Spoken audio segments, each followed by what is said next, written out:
Assalamualaikum everyone. This is our second class and a new day of the Typescript basic course, basic to advanced course. So the topics we all covered in the previous class, in our first class, were the introduction of Typescript, understanding why we are learning programming languages, and what is the main advantage of Typescript, why we use Typescript, not JavaScript, Typescript conversion to JavaScript, and a first file and a first code hello world was created in that class, in the previous class.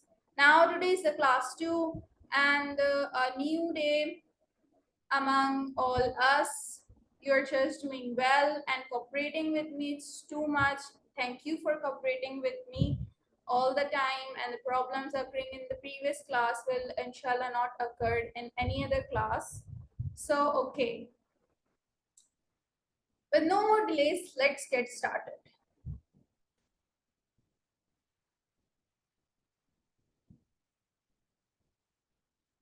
First of all, in first class, I was just forgetting to talk about myself, who I am, and what I am. So, myself, Aman, your instructor, and I am a student of software engineering at UBIT, University of Karachi, and now in the second year.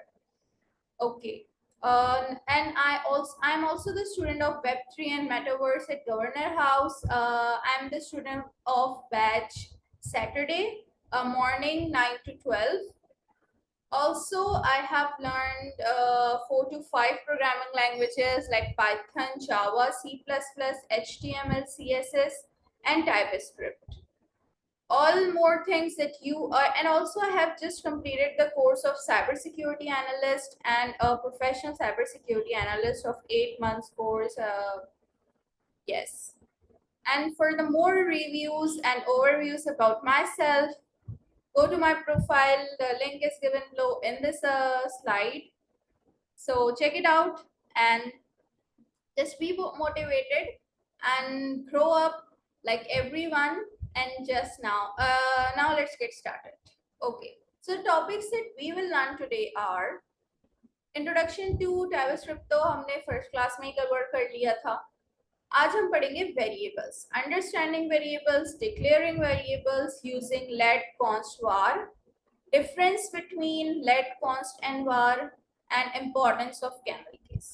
The things that we are going to study today are all the topics. So okay, so let's start with variables.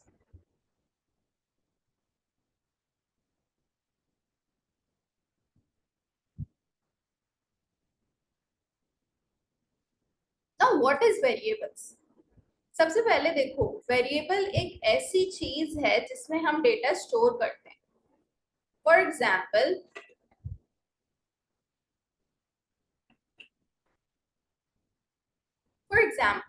जब आप अपने घर में कोई चीज लाए, जैसे आप कोई फ्रूट लाए, कोई फूड लाए, वो आपने कहीं ना कहीं स्टोर करते हैं. आप किसी ना किसी बॉक्स में, किसी कंटेनर में क्यों स्टोर करते हैं?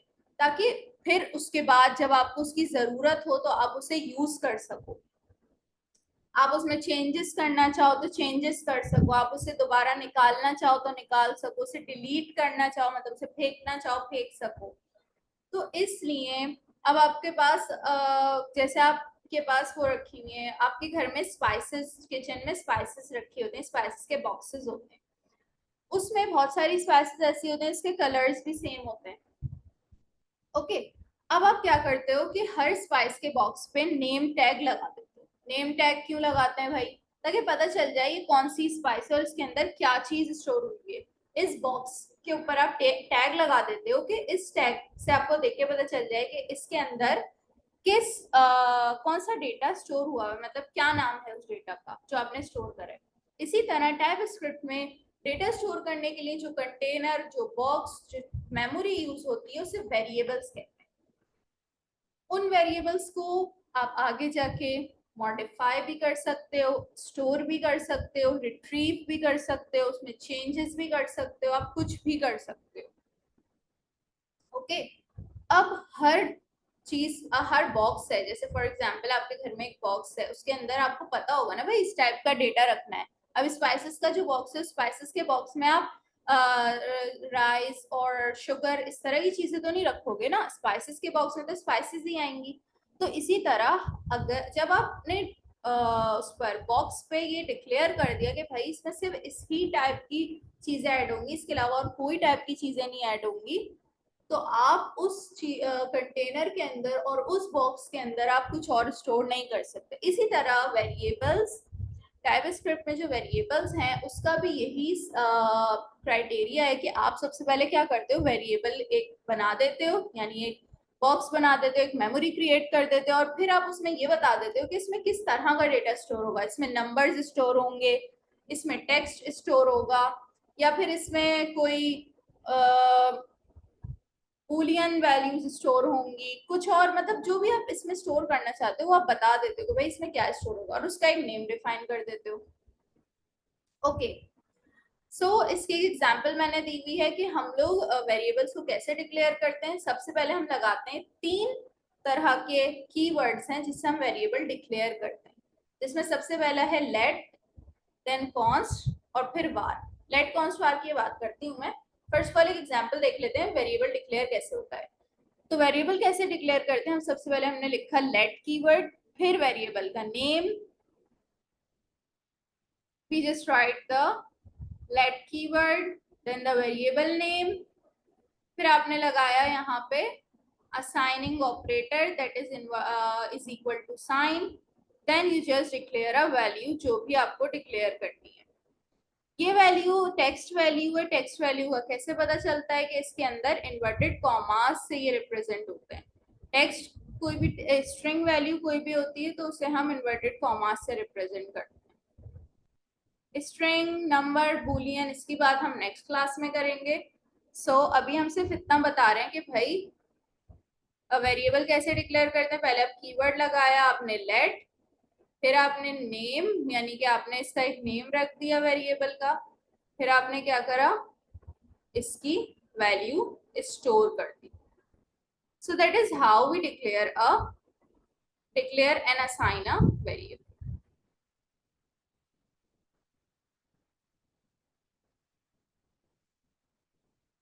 This is the declaration of variable कि आपने सबसे पहले कीवर्ड लिखा, कीवर्ड यानी कि लेट कॉन्स्ट var, जो भी कीवर्ड्स हैं, मैंने कीवर्ड्स भी लिखे हुए कि लेट कॉन्स्ट var। फिर आपने वेरिएबल नेम लिखा, जो भी आप वेरिएबल नेम लिखना चाहते हो कुछ भी आप नेम दे सकते हो। फिर आपने डेटा टाइप बता दी, भाई इसमें किस टाइप का डेटा स्टोर होगा। देन आपने इसमें वैल्यू इज इक्वल टू के साइन के बाद इसमें वैल्यू स्टोर कर दी। Okay, now here is an example code that is here. या आपने क्या करा भाई, लेट से डिक्लेरेशन करी,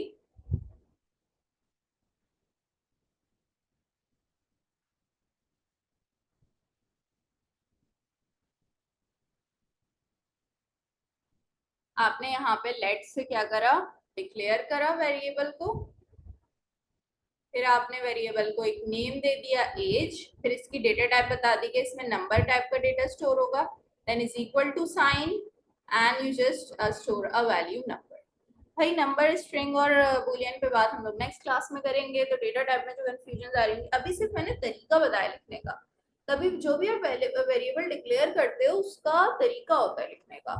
तो तरीका क्या है, मतलब उसका हर, मतलब कोई भी जो आपका लिखते हैं ना, एक ड्राफ्ट बता देते हैं कि भाई इस तरह से लिखा जाएगा, तो उस तरीके को बोलते हैं सिंटैक्स। यानी आपने बता दिया कि इस तरह से वेरिएबल डिक्लेयर होगा। Okay, so that was the declaration of variables.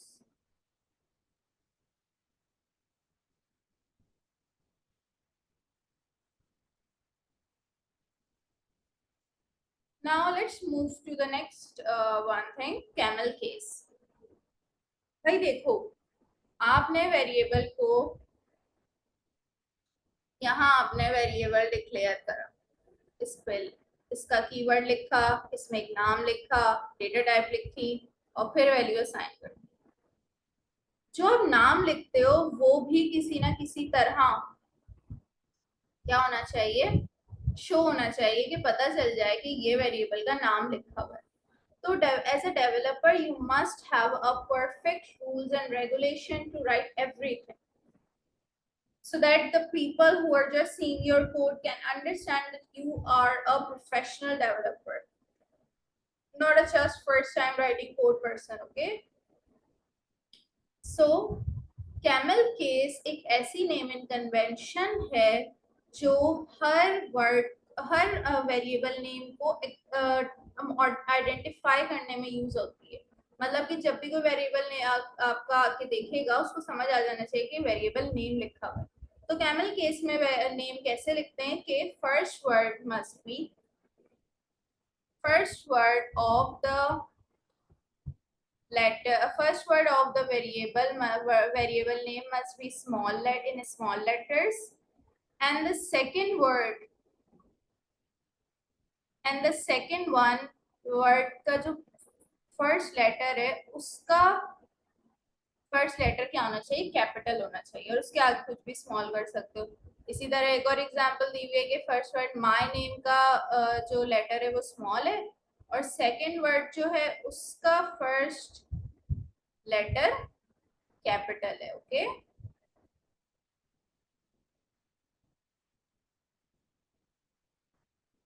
So that's how declare a camel case. अभी मैं इसको इम्प्लीमेंट करके दिखाती हूँ तो अच्छे से और समझ आएगा क्या करना होता है। कैमल केस में कैसे लिखते हैं वेरिएबल नेम के जो पहला वर्ड है वो स्मॉल और उसके बाद जो सेकंड वर्ड उसके साथ लिखा है उसमें कोई गैप नहीं, कुछ भी नहीं। आप क्या करेंगे, उसका कैपिटल, उसका फर्स्ट लेटर कैपिटल कर देंगे। इसके एक और एग्जांपल्स देखते हैं तो समझ आएगा। अच्छा, अब देखो, जैसे कैमल केस है इसी तरह एक दो तरीके और हैं आप जिससे वेरिएबल डिक्लेयर कर सकते हैं, उसके अलावा आप किसी भी तरह से डिक्लेयर नहीं कर सकते variable. Okay, so the first way is this.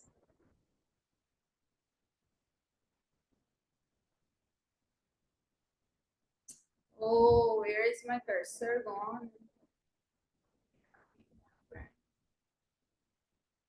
पहला तरीका क्या लिखा हुआ है, दिस, कि आपको अगर अपने दो वर्ड्स के बीच में गैप देना है तो आप गैप नहीं दे सकते, उसकी जगह आप क्या लगाते हो, डैश।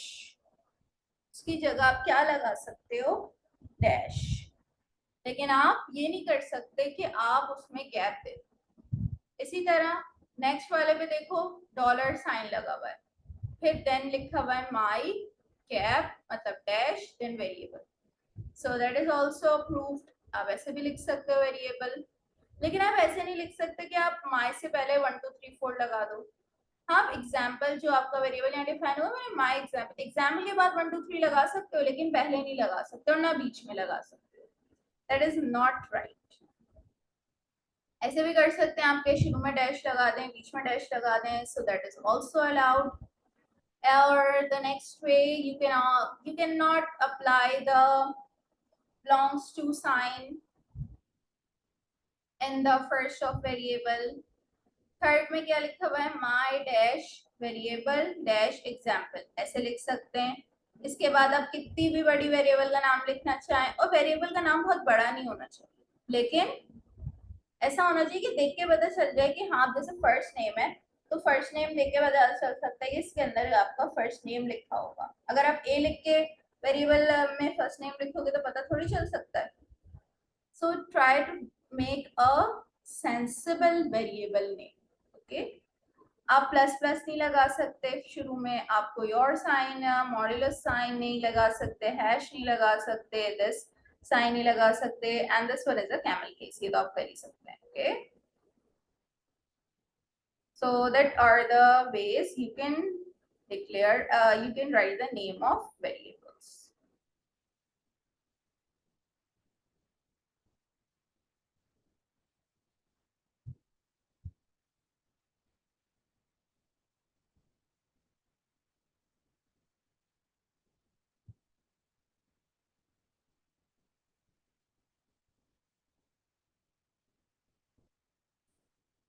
Okay, अब जो हम वेरिएबल डिक्लेयर करते हैं तो मैंने बताया था कि तीन तरीके के कीवर्ड्स हैं जो यूज होते हैं वेरिएबल को डिक्लेयर करने के। इसमें से सबसे पहला कीवर्ड है late.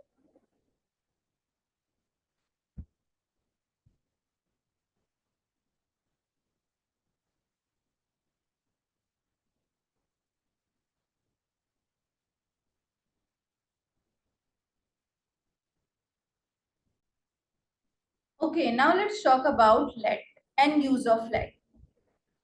Let allows you to declare a block scope variable. It can be reassignable but cannot be redeclared within the same scope.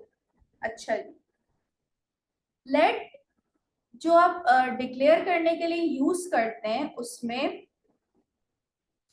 Late से डिक्लेयर करने का फायदा ये है कि अगर आपने लेट से कोई भी वेरिएबल डिक्लेयर करा लेट का कीवर्ड यूज करते हुए, तो आप आगे जाके कभी भी उस वेरिएबल के अंदर जो वैल्यू गिवन है उसे चेंज करके कुछ और रख सकते हैं, लेकिन डेटा टाइप सेम होनी चाहिए। अब जैसे नंबर का वेरिएबल लिखा हुआ है यहाँ पे let counter number is equal to 0, तो अब ऐसा नहीं हो सकता कि नंबर 0 की जगह चेंज करके आप ABCD रख दो, सो दैट्स नॉट अलाउड। ये कर सकते हो आप काउंटर में नंबर की जगह 0 करके 1 कर दो, that's allowed in let. Let का कीवर्ड यूज करते हुए आप वैल्यू चेंज कर सकते हो अपने वेरिएबल नेम से। मतलब आपने लिखा सबसे पहले यहाँ पे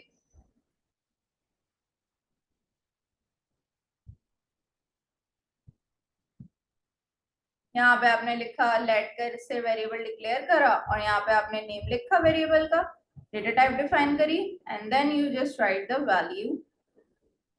ठीक है, फिर आप चाहते हो आगे जाके कभी कि इस काउंटर की वैल्यू 0 से 1 हो जाए, भाई काउंटर तो आगे बढ़ता रहता है ना, तो आप काउंटर इज इक्वल टू 1 करोगे तो इसकी वैल्यू चेंज हो जाएगी। But you can not do the same thing कि क्या लिखा हुआ है, but not redeclare within the same scope. एक ही नाम के लेट से, मतलब ऐसा नहीं हो सकता कि आप लेट से, सॉरी ये तो बहुत ज्यादा गंदा हो जाएगा।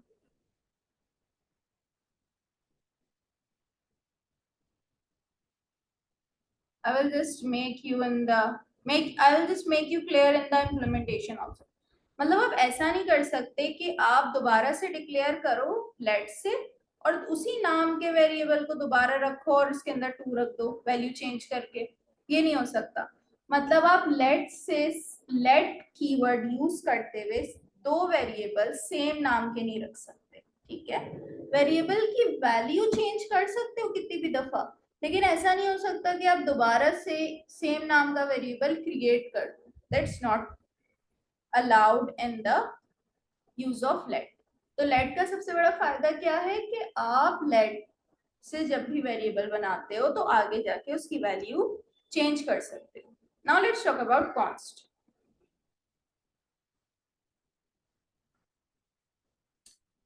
ओके, सो कॉन्स्ट और लेट में सिर्फ इतना सा फर्क है, जैसे लेट से वेरिएबल डिक्लेयर करते हैं ऐसी कॉन्स्ट से भी करते हैं, लेकिन कॉन्स्ट से डिक्लेयर हुआ हुआ वेरिएबल की आप वैल्यू चेंज नहीं कर सकते। जैसे अगर मैंने यहाँ पे लिखा हुआ है कॉन्स्ट बर्थ ईयर 1990, अब मैं आगे आके कभी भी इसकी वैल्यू 1991 नहीं कर सकती, 1992 नहीं कर सकती। अब इसकी एग्जाम्पल क्या है, एक आपने आपका CNIC नंबर है, okay, this is your identification, इसका एक नंबर है।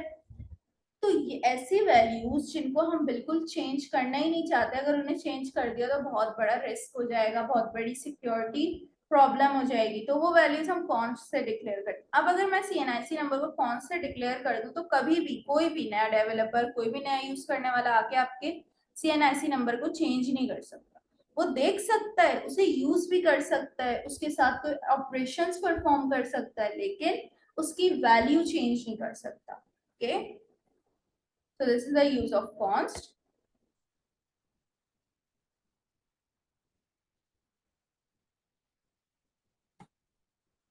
Now use of var।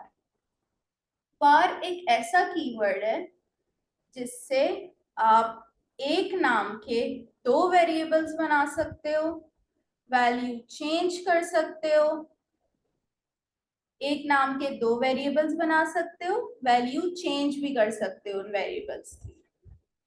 लेकिन नुकसान क्या है कि जब आपने एक नाम के दो वेरिएबल्स बना दिए और अब आप प्रिंट करना चाहते हो उस वेरिएबल के नाम, वेरिएबल की वैल्यू, तो पता कैसे चलेगा कि भाई मुझे कौन से वेरिएबल की वैल्यू प्रिंट करनी है, क्योंकि मेरे तो एक नाम के दो वेरिएबल बने हुए हैं।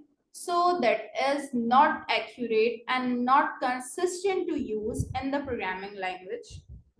var पुराने टाइम में जावा स्क्रिप्ट में यूज होती थी।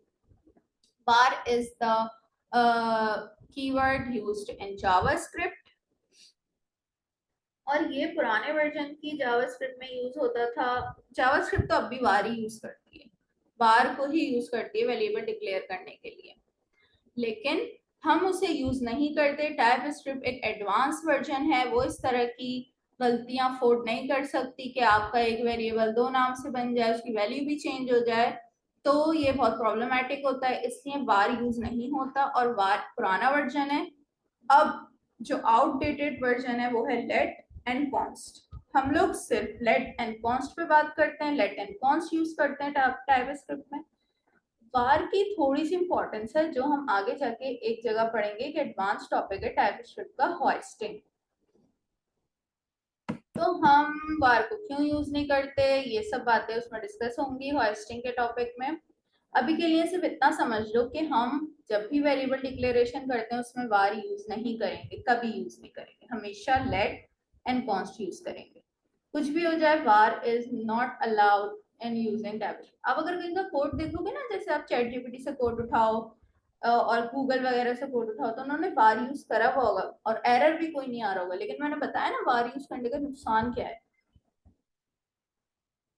Okay, so difference between let const var is let और कॉन्स्ट जो है वैल्यू, लेट से आप वैल्यू रीअसाइन कर सकते हो, कॉन्स्ट से आप वैल्यू ना रीअसाइन कर सकते हो ना रीडिक्लेयर कर सकते हो, और वार से आप रीअसाइन भी कर सकते हो, रीडिक्लेयर भी कर सकते हो। Okay okay, now let's move to the implementation.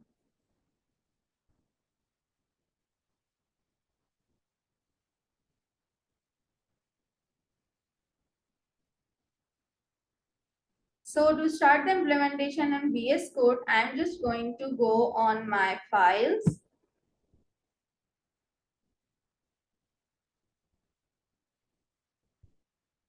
And today is the class 2. So I will just go to my TypeScript course class 2. अब मैं क्या करती हूँ, न्यू फोल्डर बनाती हूँ, इसका नाम आज है हमारा डे 2, तो मैं डे 2 नाम रख लेती हूँ, डे 2 एंड डे 2, और मैंने इस पर क्लिक करा, डबल क्लिक करने पे यहाँ पे जहाँ पाथ लिखा हुआ है, एड्रेस पार्ट जहाँ लिखा हुआ है कि ये किधर आपको ने इसको करा है, तो वहां पे आप जाके क्लिक करो इधर, इन दिस वे, ये आपकी सेलेक्ट हो जाएगी पूरी। इसको ऐसे सेलेक्ट रहने दो, यहाँ लिखो CMD एंड प्रेस एंटर। जब आपने एंटर प्रेस किया तो एक कमांड प्रॉम्प्ट खुल जाएगा। कमांड प्रॉम्प्ट क्या चीज है, एक ऐसा टर्मिनल जहाँ पे सारे कोड रन होते हैं। As a developer you must need to use this command prompt. VS code आप डायरेक्ट भी खोल सकते हो, लेकिन हमेशा इससे ही खोलना है। Okay, now right a command code space dot and press enter. जब आप ये कोड स्पेस डॉट लिखोगे और प्रेस एंटर करोगे तो खुद ब खुद VS कोड ओपन कर देगा command prompt. You just not need to do anything else for this. Okay, command prompt से खुद open कर देगा। VS code is opening. It will take just 2 minutes to open. फिर ये आपसे पूछेगा कि जो आपने फाइल ओपन करी है ट्रस्टेड है या नहीं, तो आप कह दो yes, this is a trusted। अब आपकी VS कोड ओपन हो गया है, सो लेट्स स्टार्ट इम्प्लीमेंटेशन। अब इम्प्लीमेंटेशन स्टार्ट करने से सबसे पहले हमें क्या करना है, यहाँ आपके पास एक्सप्लोरर का बार नजर आ रहा होगा, इस पे जाओ, यहाँ पर डे 2 लिखा होगा जो आपकी फाइल का नेम क्रिएट हुआ है। Now here you have the options of new file, new folder, refresh for Explorer. So use this option, new file। New file का ऑप्शन आपने क्लिक कर दिया। अब मैं अपनी फाइल का नाम रखना चाहती हूँ मेन। मैंने अपनी फाइल का नेम रखा है मेन। अब मैंने मेन तो रख दिया, अब फाइल हम काम किस पे करते हैं, टाइप स्क्रिप्ट पे। तो टाइप स्क्रिप्ट की एक्सटेंशन इसके साथ लगा देंगे, .ts, enter. Okay, now we have हमारी टाइपस्क्रिप्ट की फाइल क्रिएट हो गई है। अब टाइपस्क्रिप्ट की फाइल क्रिएट करने के बाद सबसे पहला काम क्या करना चाहिए, that I have told you,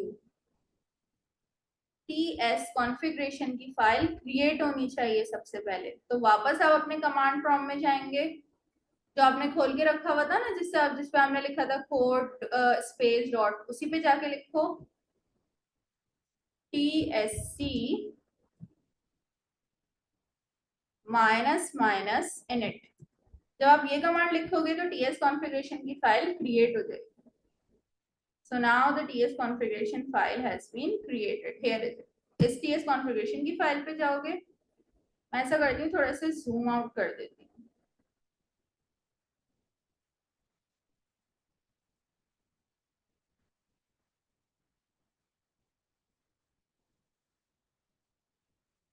okay, मैंने टीएस कॉन्फ़िगरेशन की फाइल ओपन कर ली। इसमें आप आओगे और देखोगे लाइन नंबर 14 में आपके पास लिखा हुआ है टारगेट। इसे चेंज करेंगे और इसको कर देंगे न्यू वर्जन में ES 2022 का वर्जन हम इसमें अपग्रेड कर रहे हैं। Now let's move to the line number 28 modules. Module इसमें कॉमन हुआ हुआ है, यानी इसमें बिल्कुल कॉमन कमांड्स चल सकती हैं। हमें काम किस पे करना है? एडवांस पे। इसलिए we will try to use new upgraded version. तो नोड नेक्स्ट सबसे अपग्रेडेड नोड है, हम इसको यूज करेंगे। So change this with node next. So change this with node next. Okay, अब लाइन नंबर 30 में जाएंगे, इस लाइन को अनकमेंट करेंगे और मॉड्यूल रेजोल्यूशन में भी नोड 10 लिखा हुआ है, पुराना वर्जन नोड 10 है, हम बिल्कुल लेटेस्ट वर्जन कर देंगे इसका नोड नेक्स्ट। नोड क्या चीज है? नोड वो कमांड कंपाइलर है जिसमें आप क्या करते हो, अपनी टाइपस्क्रिप्ट और जावास्क्रिप्ट रन करते हो। Okay, so node next is the upgraded version. इसमें टाइपस्क्रिप्ट का हर एडवांस फीचर रन हो जाएगा। Okay, now let's start working on TS configuration file. Okay, now the changes in the making in the TS configuration file are completed. Close this file. यहाँ आपको cross का button नजर आ रहा है, इसको cross करो और क्लोज कर दो। Now let's start coding. अच्छा, सबसे पहले हम वेरिएबल्स में से किसको यूज करके देखते हैं? लेट को यूज करके देखते हैं। यूजिंग मैंने लेट से क्या डिक्लेयर करना है? एक वेरिएबल डिक्लेयर किया, मैंने लिखा लेट। वेरिएबल का नेम मैंने लिख दिया एज, फिर मैंने इज इक्वल टू का साइन लगाया और लिख दिया 12। एज लिख दी मैंने 12। अब देखो, मैं इस पे यहाँ पे क्लिक करूंगी ना,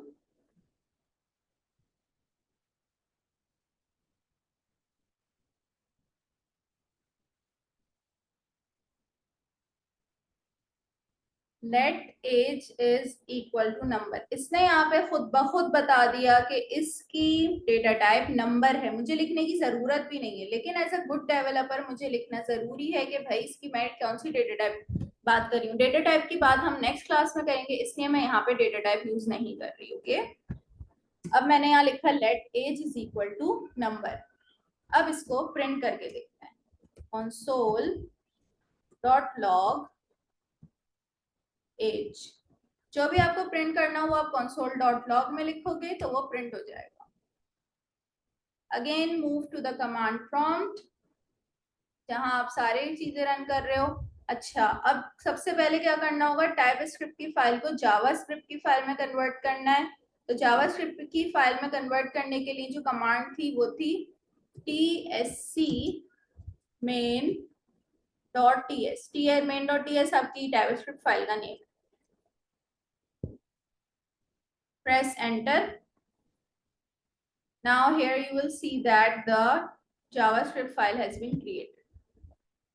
अब देखो, आप जावास्क्रिप्ट पे गए ना, तो इसने var से ही अपना वेरिएबल डिक्लेयर करा है, क्योंकि जावास्क्रिप्ट var ही यूज करती है, लेकिन हमें यूज नहीं करना है। इसे करना है तो यूज, इससे फर्क नहीं पड़ता। हम let और const यूज करेंगे क्योंकि we are working in the upgraded version of Typescript. Okay, now let's run the code. To run the code we will write the command node main.js। So the answer 12 is printed. जो हमने as में लिखा हुआ था यहाँ पे 12, वो print हो गया है।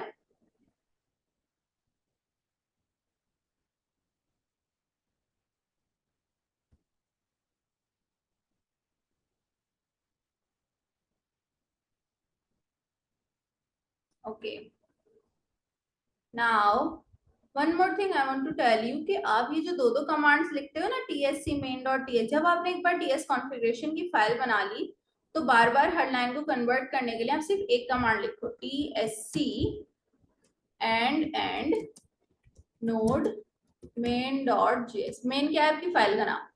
tsc node main dot and node main dot, तो इससे क्या होगा कि फाइल जावा में कन्वर्ट भी हो जाएगी और प्रिंट भी हो जाएगी एक ही लाइन में, तो आपको ना ज्यादा लिखना नहीं पड़ेगा। Okay, so the 12 is print.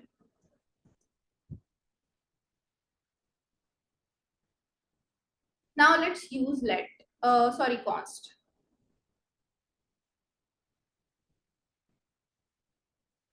बल्कि one more thing I haven't tell you one more thing.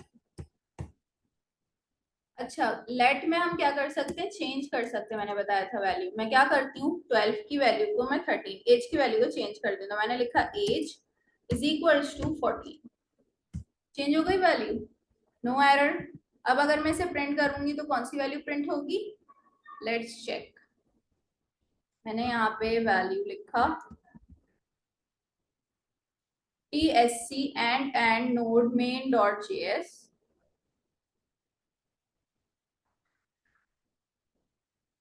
and press enter.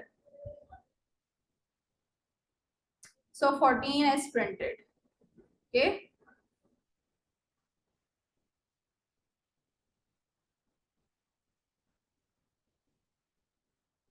अब 14 प्रिंट हो गया क्योंकि 14 मैंने इसकी वैल्यू चेंज कर दी थी। पहले एज की वैल्यू 12 थी, अब मैंने इसकी चेंज करके 14 कर दी। एज प्रिंट करी तो आपके पास जो चेंज वैल्यू है वो प्रिंट होगी। Now let's use const. Let में आप क्या कर सकते हो? चेंज कर सकते हो। अच्छा, वन मोर थिंग कि आप लेट में क्या ऐसा कर सकती हूँ मैं कि let age is equal to 15, नहीं कर सकती क्योंकि एज नाम का वेरिएबल मैंने पहले भी डिक्लेयर करा हुआ, तो मैं उसे दोबारा डिक्लेयर नहीं कर सकती। Okay, so that was for let. Now let's come to using const.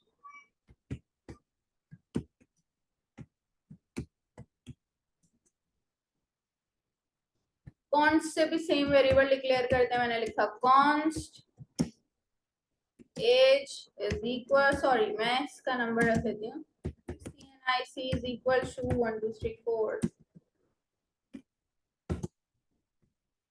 Okay, अब इसे प्रिंट करके देखते हैं।